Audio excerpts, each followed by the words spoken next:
प्रिय व्यूअर्स, ये Sanskriti IAS YouTube channel का PT think and solve programme है।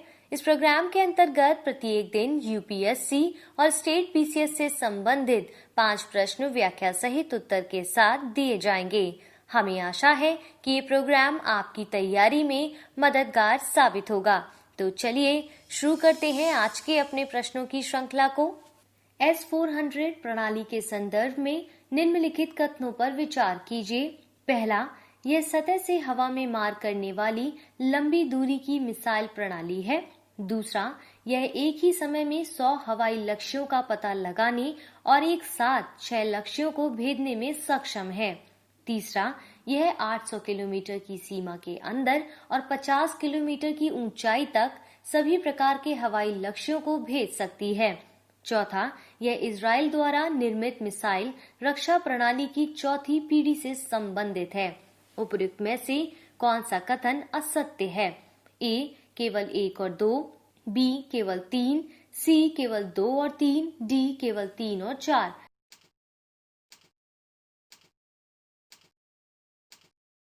इसका सही उत्तर होगा ऑप्शन डी, यानी S-400 प्रणाली सतह से हवा में मार करने वाली लंबी दूरी की मिसाइल है।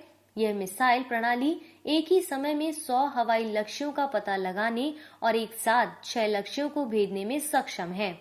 यह 400 किलोमीटर की सीमा के अंदर और 30 किलोमीटर तक की ऊंचाई तक सभी प्रकार के विमानों, चालक रहित वायुयानों, बैलिस्टिक एवं क्रूज मिसाइल सहित सभी प्रकार के हवाई लक्ष्यों को भेजने में सक्षम है। S-400 प्रणाली रूस द्वारा निर्मित अब तक की सबसे शक्तिशाली तथा उन्नत मिसाइल रक्षा प्रणाली है, जो रूस की लंबी दूरी की मिसाइल प्रणाली की चौथी पीढ़ी से संबंधित है। इस प्रकार कथन 1 और 2 सत्य हैं, कथन 3 और 4 असत्य हैं। इसलिए इसका सही उत्तर ऑप्शन डी होगा। अपने अगले प्रश्न को देखिए। हाल ही में किस राज्य में पहले हाइब्रिड नवीकरणीय ऊर्जा पार्क का शिलान्यास किया गया है? ए, राजस्थान, बी, मध्य प्रदेश, सी, गुजरात, डी, उत्तर प्रदेश।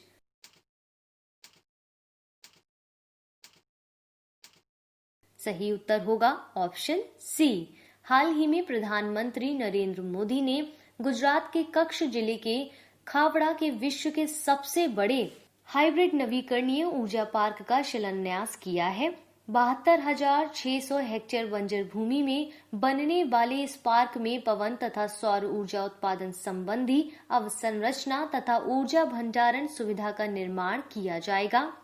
इस पार्क को विश्व के सबसे बड़े एकल स्थल हाइब्रिड नवीकरणीय ऊर्जा पार्क के रूप में मान्यता प्रदान की गई है। इससे भारत के नवीकरणीय ऊर्जा उत्पादन लक्ष्य को प्राप्त करने में मदद मिलेगी। इस प्रकार इसका सही उत्तर ऑप्शन सी होगा। अगले प्रश्न को देखते हैं। शक्तियों के पृथक्करण के सिद्धांत के संदर्भ में निम्नलिखित कथनों पर विचार कीजिए। पहला, यह भारतीय संविधान की मूल संरचना का भाग है। दूसरा, संविधान में इसका स्पष्ट रूप से उल्लेख किया गया है। तीसरा, इस सिद्धांत का प्रतिपादन मॉन्टेस्क्यू ने किया था। चौथा, इस सिद्धांत को पहली बार संयुक्त राज्य अमेरिका के संविधान में अपनाया गया था। उपयुक्त में से कौन सा कथन सत्य है?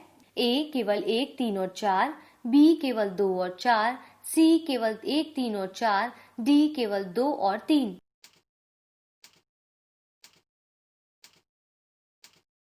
इसका सही उत्तर होगा ऑप्शन सी। शक्तियों के पृथक्करण का सिद्धांत भारतीय संविधान की मूल संरचना का एक भाग है। इसका तात्पर्य कार्यपालिका, न्यायपालिका और विधायिका के बीच शक्तियों के पृथक्करण से है। संविधान में इसका स्पष्ट रूप से उल्लेख नहीं किया गया है। इस सिद्धांत का प्रतिपादन फ्रेंच दार्शनिक मॉन्टेस्क्यू ने दिया था। इस सिद्धांत को पहली बार संयुक्त राज्य अमेरिका की राज्य व्यवस्था में अपनाया गया था। इस प्रकार कथन 1, 3 और 4 सत्य है, कथन 2 असत्य है। इस प्रकार इसका सही उत्तर ऑप्शन सी होगा। देखते हैं आज के अपने चौथे प्रश्न को। अब्दुल रहीम खान खाना मकबरे के संदर्भ में निम्नलिखित कथनों पर विचार कीजिए। पहला, इसका निर्माण वर्ष 1598 में रहीम द्वारा अपनी पत्नी मेहबानू के लिए कराया गया था। दूसरा, एक महिला के लिए बनाया गया ये पहला मुगल स्मारक था।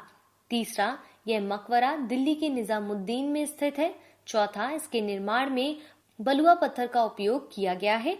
उपरोक्त में से कौन सा कथन सत्य है? ए केवल 1, 3 और 4, बी केवल 1, 2 और 4, सी केवल 1 और 3, डी उपरोक्त सभी।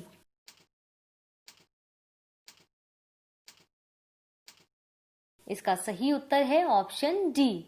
अब्दुल रहीम खान ए खाना मकबरे का निर्माण वर्ष 1598 में रहीम द्वारा अपनी पत्नी मेहबानों के लिए कराया गया था।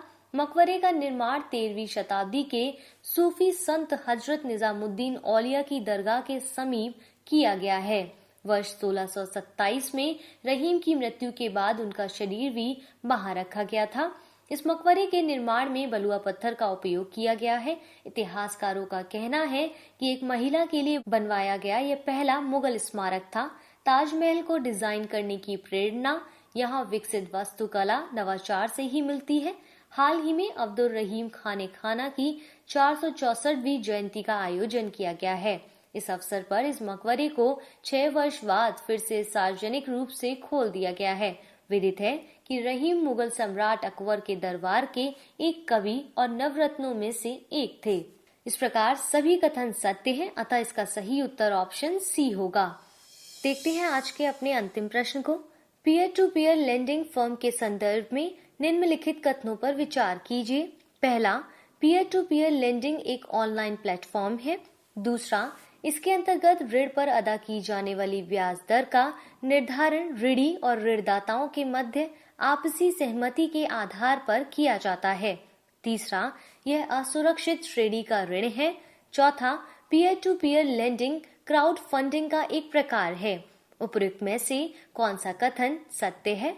ए केवल 1, 2 और 4, बी केवल 1, 3 और 4, सी केवल 1 और 3, डी उपरोक्त सभी।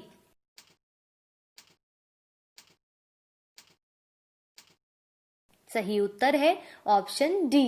पीयर टू पीयर लेंडिंग एक ऐसा ऑनलाइन प्लेटफॉर्म है जो ऋणी और ऋणदाताओं के मध्य सामंजस्य स्थापित कर असुरक्षित ऋण उपलब्ध कराता है।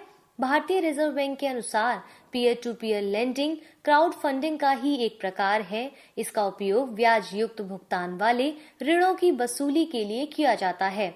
यह एक प्रकार का असुरक्षित ऋण होता है। जिन क्षेत्रों में औपचारिक वित्त का पहुंचना संभव नहीं होता, उन क्षेत्रों में peer to peer lending firm वित्त के वैकल्पिक रूपों को बढ़ावा देती है।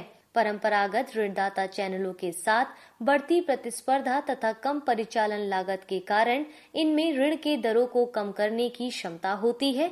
इस प्रकार इसका सही उत्तर ऑप्शन डी होगा।